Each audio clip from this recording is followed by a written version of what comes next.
আসসালামু আলাইকুম রহমতুল্লাহি সম্মানিত দর্শক, ত্রয়োদশ জাতীয় সংসদ নির্বাচনের পর তড়িঘড়ি করে সরকার গঠন, প্রধানমন্ত্রী পদে তারেক রহমান সাহেবের অভিষেক এবং ঘটা করে ক্ষমতা গ্রহণ, মন্ত্রী পরিষদের কার্যক্রম, এই জিনিসগুলো যখন চলছে ঠিক সেই সময়টিতে পর্দার আড়ালে কি কি ঘটছে আমরা খুব দ্রুত অনেকগুলো ঘটনা ঘটতে দেখলাম। সেনাবাহিনীতে কতগুলো গুরুত্বপূর্ণ পদে পরিবর্তন এলো, পুলিশের আইজি, মেট্রোপলিটন পুলিশ কমিশনার, তারপর র্যাবের যিনি প্রধান তারা কেউ পদত্যাগ করলেন বা পদত্যাগে বাধ্য হলেন এবং সে পদে নতুন লোক নিয়োগ হলো। ইনস্ট্যান্টলি বাংলাদেশ ব্যাংকের গভর্নরকে গদিচ্যুত করা হলো এবং সেখানে নতুন গভর্নর নিয়োগ দেওয়া হলো। আমি যখন এই ভিডিওটি করছি তখন হাসান এস মনসুর তিনি পত্রিকায় বলেছেন যে আমি পদত্যাগ করিনি, আমাকে বরখাস্ত করা হয়েছে, আমি কোনো আদেশ পাইনি, অফিসে গন্ডগোল হচ্ছিল, এই জন্য আমি বাসায় চলে এসেছি। মানে তাকে গদি ছাড়া করার জন্য, অফিস থেকে তাড়ানোর জন্য মব তৈরি করা হয়েছে, বিক্ষোভ করা হয়েছে বাংলাদেশ ব্যাংকের ভিতরে। বাংলাদেশ ব্যাংকের দীর্ঘ জীবনে এরকম কোনো গভর্নরকে তাড়ানোর জন্য মব তৈরি করা হয়েছে এটি আমার জানা ছিল না বা জানা নেই। আমি দীর্ঘদিন ওই বাংলাদেশ ব্যাংক কলোনিতে থেকেছি এবং জনাব সেগুপ্ত বক্ত চৌধুরী যখন বাংলাদেশ ব্যাংকের গভর্নর ছিলেন ঠিক ওই সময়টিতে আমি নিয়মিত বাংলাদেশ ব্যাংকে যেতাম। তো তখন থেকে একজন গভর্নরের যে মর্যাদা, তার ক্ষমতা, গভর্নর হাউস, এটার প্রতি যে মানুষের একটা সম্মান সম্ভ্রম, এমনকি বাংলাদেশ ব্যাংকে যারা চাকরি করেন পিয়ন পদে তাদেরকেও অন্যান্য ব্যাংকের যারা লোকজন যেভাবে সম্মান সমীহ করতেন ঠিক সেই জায়গাটিতে আমরা আমাদের রাজনীতি এমন পর্যায়ে ঢুকিয়ে ফেলেছি, নিজেদের পছন্দের মতো লোকে গভর্নর বানাচ্ছি, আর প্রয়োজন শেষে সেই পছন্দের লোক যখন প্রতিপক্ষের কবলে পড়ছে তাকে ঘাড় ধাক্কা দিয়ে, চড় থাপ্পড় দিয়ে, গালাগাল দিয়ে তারা আমরা সেখান থেকে বের করছি। মানে এখানে আসলে হাসান মনসুর সাহেবকে যে চড় থাপ্পড় দেওয়া হয়েছে আমি কথা বলিনি। মানে আমাদের একটা যদি সুযোগ থাকতো, ক্রোধ রাগ এমন পর্যায়ে যে আমরা যাকে অপছন্দ করি বা যার প্রয়োজন শেষ হয়ে যায় তাকে আমরা ওভাবে ঘাড় ধাক্কা দিয়ে বের করি। হাসান মনসুর সাহেবের সঙ্গে আমার ব্যক্তিগত সম্পর্ক খুব ভালো ছিল, মন্দ হয়নি। এমন সম্পর্ক ছিল যে সম্পর্ক নিয়ে মানে ওনার কাছে বেশ কয়েকবার যাওয়া আসা যেত, ওনাকে দিয়ে যে কোনো কাজ করানো যেত, অ্যাটলিস্ট ওনার অফিসে চা খাওয়া যেত বা ওনাকে আমার অফিসে দাওয়াত করা যেত, এরকম একটা সম্পর্ক ছিল। কিন্তু এই যে ওনার দীর্ঘকালীন সময় মানে উনি ওখানে কাজ করছেন ওকে এই পর্যন্ত আমার সবার শেষ ছিল, কিন্তু তাকে কখনো টেলিফোন করা বা তার কাছে সুযোগ সুবিধা নেওয়া এ কথা মাথায় আসেনি। এখন ধরুন এই যে এখন যারা ক্ষমতায় আছেন ইনক্লুডিং প্রাইম মিনিস্টার সহ যত মন্ত্রীরা আছেন, কেউ বড় ভাই, কেউ ছোট ভাই, কেউ বন্ধু, একজন মিনিস্টার নেই মানে যার সঙ্গে আমার ব্যক্তিগত সম্পর্কটা নেই। কিন্তু দেখবেন আল্লাহ জীবিত রাখলে মরে গেলেও এদের কাউকে আমার টেলিফোন করা হবে না, এইটা আমার মধ্যে নেই। কিন্তু যেটা লক্ষ্য করেছেন অনেকেই যে সম্পর্ক নেই, কিন্তু অনেকেই এখন মন্ত্রীকে দুলাভাই বানিয়ে ফেলছেন, অনেকে মন্ত্রীকে মামু বানিয়ে ফেলেছেন, খালু বানিয়ে ফেলেছেন। এটা হলো আমাদের দেশের মানুষের একটা চরিত্র। হাসান মনসুর সাহেবকেও অনেকে দুলাভাই বানিয়ে ফেলেছিলেন গত 17 মাসে, অনেকে তাকে শ্যালক বানিয়ে ফেলেছেন, অনেকে তাকে মামু বানিয়ে ফেলেছিলেন। এবং ওই বাংলাদেশ ব্যাংকের মধ্যেই তেলবাজি কাকে বলে, এবং হাসান মনসুর সাহেবের মতো একজন যাকে বলা হয় সাদামাটা মানুষ, উনি ব্র্যাক ব্যাংকের চেয়ারম্যান ছিলেন। আমি একদিন বললাম যে ভাই আপনি ব্র্যাক ব্যাংকের চেয়ারম্যান হলেন কি করে, কয় টাকা বেতন পাচ্ছেন, আপনাকে কত টাকা দিয়ে সেখানে রাখা হচ্ছে? সে বলছে রানি ভাই মানে আসলে এটা একটা অলংকারিক পোস্ট, আমার আসলে এখানে কিছু করার থাকে না, এই সবই ব্র্যাকের লোকজন করে, আমি শুধু বোর্ড মিটিং এ যাই, এই বোর্ড মিটিং অ্যাটেন্ড করার জন্য একটা নির্দিষ্ট মানে টাকা দেওয়া হয়। এই হলো ব্র্যাক ব্যাংকের চেয়ারম্যানের ক্ষমতা। তো সেই মানুষটি যখন সেই বাংলাদেশ ব্যাংকের গভর্নর হিসেবে বসলেন আমি তো অবাক। তার অনেক রাগ হয়ে গেল, তার অনেক দাম হয়ে গেল, তার সেই সরলতা রইল না, তার কিছু দুনাম হয়ে গেল, বদনাম হয়ে গেল, এবং তার চারিদিকে শুধু দালাল ফড়িয়ারা মানে রীতিমতো ভিড় করলো। এবং সেই দালাল ফড়িয়াদের একটা বিরাট অংশ আজকের ভিডিও যখন আমি করছি 25 তারিখে ফেব্রুয়ারি মাসের, তখন তাকে বাংলাদেশ ব্যাংক থেকে অপমানজনকভাবে তাড়িয়ে দেওয়া হয়েছে। এই যে একটা মব, এটা খুব একটা জঘন্য মব।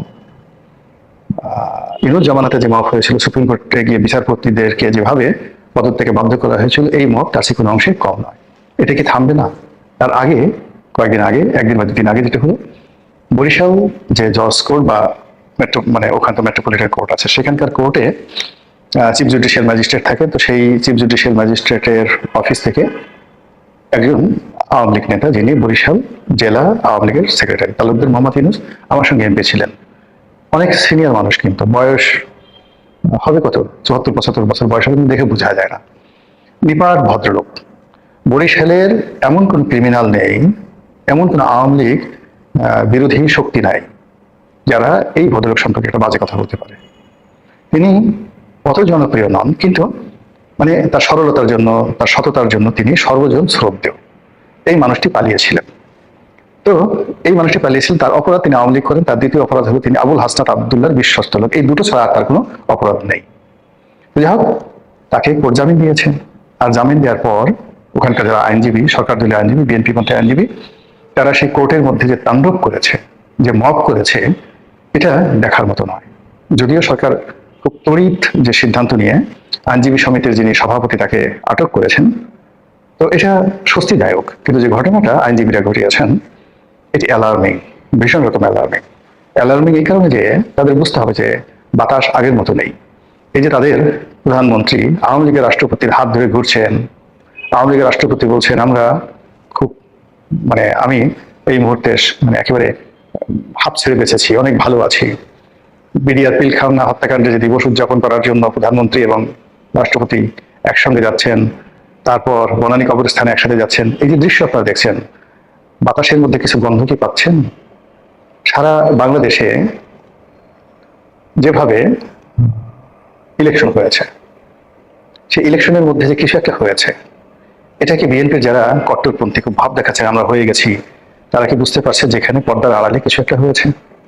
হঠাৎ করে তারেক রহমান সাহেব যে কয়দিন আগে বললেন যে তার দেশে আসাটা তার উপর নির্ভর করে না, তার মা অসুস্থ, মরণাপন্ন, হাসপাতালে, জ্ঞানহীন, ঠিক সেই সময়টাতে তিনি আসতে পারছেন না। আর অলনে ছাড়েন 25 তারিখে তিনি যে এসে গেলেন, হঠাৎ ঘোষণা দিলেন যে আমি আসছি। আপনি কি এর বাতাসের গন্ধ টের পাচ্ছেন যে কেন তিনি এতটা সাহসী হলেন? স্ত্রী এবং কন্যাকে নিয়ে তিনি চলে আসলেন এবং সবাই তাকে স্বাগত জানালো। এই যে তিনি বাংলাদেশে এলেন, তার মায়ের জানাজা হলো, সেই জানাজাতে ভারতের পররাষ্ট্রমন্ত্রী এলেন, আর তিনি ক্ষমতা গ্রহণ করার সঙ্গে সঙ্গে ভারত তার ভিসা উন্মুক্ত করে দিল। দলে দলে বাংলাদেশের লোক এখন কলকাতাতে যাচ্ছে, কলকাতা থেকে দলে দলে লোক বাংলাদেশে আসছে। রামপাল বিদ্যুৎ কেন্দ্রের যে প্রধান নির্বাহী পদে ভারতীয় নাগরিক যোগদান করেছে, এটার ইঙ্গিত কি বিএনপির লোকজন বুঝতে পারছে কি হচ্ছে?